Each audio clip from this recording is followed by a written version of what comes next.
저는 회사에서 퇴직을 한 지 1년이 조금 지난 사람입니다. 올해 딱 60이 되었네요. 사람들이 그러는데 1년이 조금 지난 시간이면 아직 한참 힘들 때라고 하더라고요. 내려놔야 될 거를 내려놓지 못하고 여전히 회사에 빠져 사는 그런 시기라고 하더군요. 하지만 제가 모임에 나가면 먼저 나온 친구들이 저한테 왜 그렇게 천하태평으로 사냐고 묻습니다.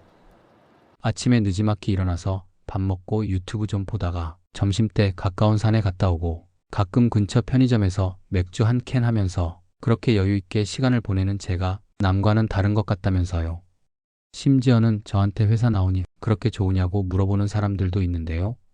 그건 제 속을 몰라서 하는 얘기고 제가 그렇게 지낼 수밖에 없는 데는 다 그만한 이유가 있습니다. 저는 부장으로 회사를 나왔습니다. 제가 근무했던 회사는 코로나 덕을 톡톡히 본 회사였지요. 위생과 청결 관련한 이슈가 한창인 상황에서 제가 다녔던 회사의 서브 아이템이 대대적으로 히트를 치는 바람에 회사 전체가 짧은 시간 안에 크게 성장을 했습니다.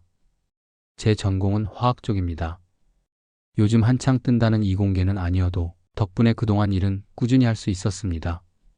하여간 다들 어렵다 하는 그 시기를 저희 회사는 전성기라고 표현해도 과언이 아닐 정도로 매출이 급등했지요. 주변에서 하도 힘들다 해서 드러내놓고 우리 회사는 안 그렇다는 말은 못하고 역대 최고의 시대를 누렸던 것은 사실입니다. 이제 와서 하는 말이지만 사람 마음이란 참 못된 것 같습니다. 분명히 코로나가 빨리 사라져야 하는 게 맞는데 그렇다고 코로나가 없어지면 회사가 타격을 받으니까 무조건 빨리 코로나가 없어지기를 바라는 마음만 들지는 않더라고요. 그렇다고 계속되기를 바라는 것도 아니고 하여간 심정이 복잡했습니다. 그런데 모든 일은 명암이 있는 것 같더라고요. 불이 금방 타오르면 그만큼 빨리 꺼지는 게 어찌 보면 그래서 우리네 인생이 공평한가라는 생각이 들 정도였지요. 왜냐하면 코로나가 끝나자마자 바로 회사 성장세가 주춤해졌거든요. 갑작스레 회사 덩치가 커져서 물 들어올 때 노 저으라고 한꺼번에 이런저런 투자를 많이 했었는데 그 투자금조차 뒷감당하기 어려운 형편이 되었습니다. 회사에서는 그때부터 한바탕 소동이 있었지요. 위기다 대책 아니다. 하여간 매일매일 부장급 이상들은 회의를 하면서 머리를 짜내기에 바빴습니다. 그런 상황에서 당장 할 수 있는 조치가 뭐가 있겠어요. 사람 줄이는 일처럼 가장 빠르고 확실한 방법은 없지요. 바로 50세 이상을 대상으로 희망퇴직 신청을 받더라고요. 어제까지 대책회의에 불려다니다 하루아침에 희망퇴직 대상자가 되니 기분이 참 묘했습니다. 그때 저는 나가겠다고 자원을 했습니다. 코로나가 끝나서 회사 상황이 어려워졌다면 다시 코로나 같은 바이러스가 생기지 않는 이상 회사의 경영 실적이 좋아질 것 같은 생각은 안 들었거든요. 어찌되었건 명예퇴직을 신청했는데 그 즈음에서 제가 큰 실수를 하나 한 게 있었습니다. 이게 두고두고 저의 족쇄가 돼서 제 두 발을 꽁꽁 붙잡고 있네요. 퇴직과 관련해서 인사팀장과 면담을 하는데 저에게 서약서를 쓰라고 하더라고요. 보통 서약서라고 하면 임원들이 회사를 나갈 때 회사에 있는 기밀사항을 외부에 발설하지 않겠다, 이런 내용을 회사와 약속하는 것으로 알고 있었거든요. 근데 그 서약서를 부장인 저에게도 쓰라고 하니까 이게 무슨 상황인가 싶었습니다. 내가 임원도 아닌데 무슨 서약서를 써야 하는지 알 수 없었습니다. 살짝 고민을 하는데 인사팀장이 연이어 그런 말을 하더군요. 지금까지 면담한 사람들은 다 썼다고요. 강제사항은 아니라는 말도 하긴 했습니다. 순간 다들 썼다는 말을 들으니 나도 써야 하나 싶더라고요.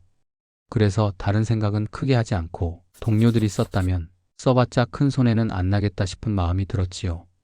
게다가 서약서를 쓰면 약간의 금전적 보상을 준다고 해서 더 깊게 생각하지 않고 사인을 하고 말았습니다.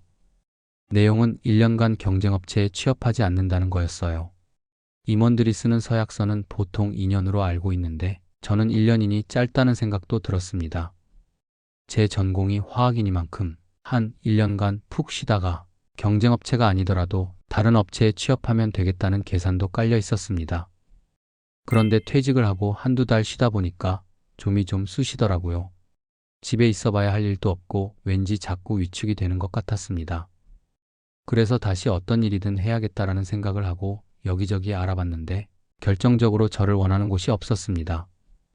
회사와 약속한 것도 있고 해서 이왕이면 전에 하던 일과 전혀 상관없는 일을 찾았지만 저는 사회에 나오니 별 기술 없는 50대 아저씨에 불과하더군요. 요즘 같아선 기존에 다니고 있는 사람들도 빼내야 하는 상황인데 누가 저 같은 사람을 써주겠어요. 눈을 확 낮춰서 고객 응대를 하는 단순 서비스 업종에 가려 해도 저 같은 사람에게는 적당치가 않았습니다. 저는 직장 생활 하는 동안 반 이상을 연구실에만 근무해서 사람들을 잘 상대할 줄 모릅니다. 저는 그냥 하는 말인데 사람들은 화났냐고 묻는 경우가 많은 것만 봐도 제 말투나 얼굴에 문제가 있는 것 같긴 합니다. 회사 다닐 때 연구실에서 나와 일반 부서로 옮기고 나서 사람들이 자꾸 오해하는 통에 오래 마음 고생을 하기도 했습니다.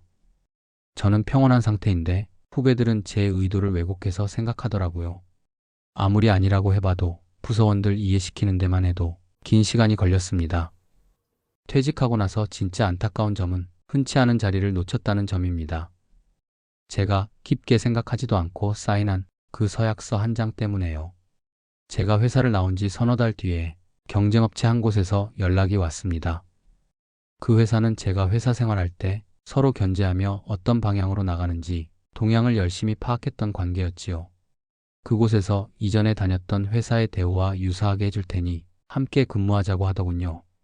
마침 다시 일을 하고 싶은 생각이 간절했던 터라 정말 가고 싶은 마음이 굴뚝 같았습니다. 하지만 갈 수가 없었습니다.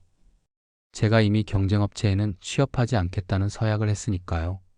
취업을 하게 되면 옵션으로 받은 돈을 다 토해내야 하는데 그 돈은 이미 주택담보대출 갚는데 모두 썼거든요. 그제서야 후회가 되더라고요. 괜히 사인 잘못했다가 이도 저도 아닌 신세가 돼버렸으니까 말입니다. 후회해봐야 소용도 없고 그렇게 1년의 시간을 채울 수밖에 없었습니다. 그런데 참 세상 요지경이더라고요. 빨라도 너무 빨리 변한다고나 할까요? 저는 1년이란 시간이 그리 길지는 않다고 생각했습니다.